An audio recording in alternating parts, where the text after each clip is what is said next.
Madame la Présidente, Mesdames et Messieurs les membres du comité, c'est un grand honneur que je prends la parole, c'est avec un grand honneur que je prends la parole aujourd'hui, au nom de mon pays, la République de Djibouti, pour présenter les réalisations notoires en matière de promotion et de protection des droits des femmes, conformément à la Convention sur l'élimination de toutes les formes de discrimination à l'égard des femmes. Permettez-moi tout d'abord d'exprimer notre reconnaissance envers le comité du CEDAW pour son engagement continu en faveur de la promotion des droits des femmes à travers le monde.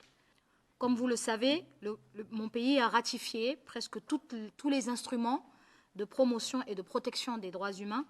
Nous avons donc soumis aux comités respectifs les différents rapports suivants.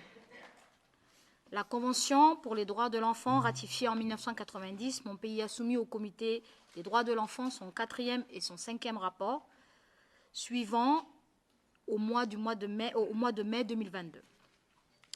Le Pacte sur les droits civils et politiques et ses 2 protocoles en 2002, où mon pays a soumis son 1er et 2e rapport. Le Pacte sur les droits économiques, sociaux et culturels, où Djibouti a soumis son 1er et 2e rapport. La Convention contre la torture en 2011, la Convention contre toutes les formes de discrimination raciale en 2019, la Convention pour les droits des personnes handicapées en 2021.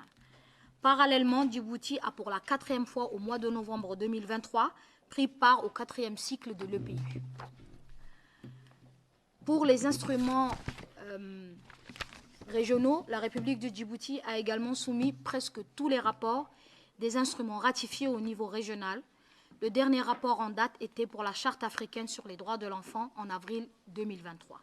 Ainsi, en termes de développement de la petite enfance, Djibouti a mis en place les bases d'un système efficace en se concentrant sur 3 domaines clés pour améliorer l'environnement favorable.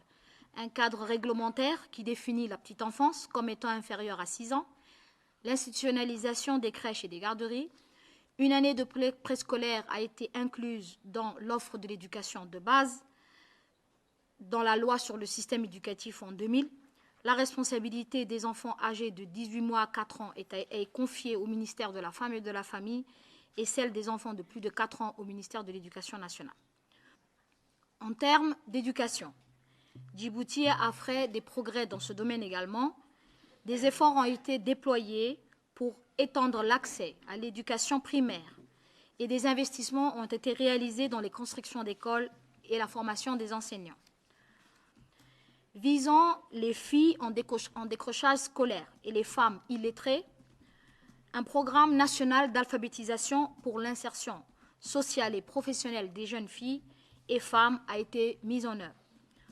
Outre l'apprentissage de la lecture et de l'écriture, ce programme d'alphabétisation fonctionnelle comporte des séances spécifiques axées sur le planning familial, la santé reproductive, les droits humains et l'autonomisation de la femme.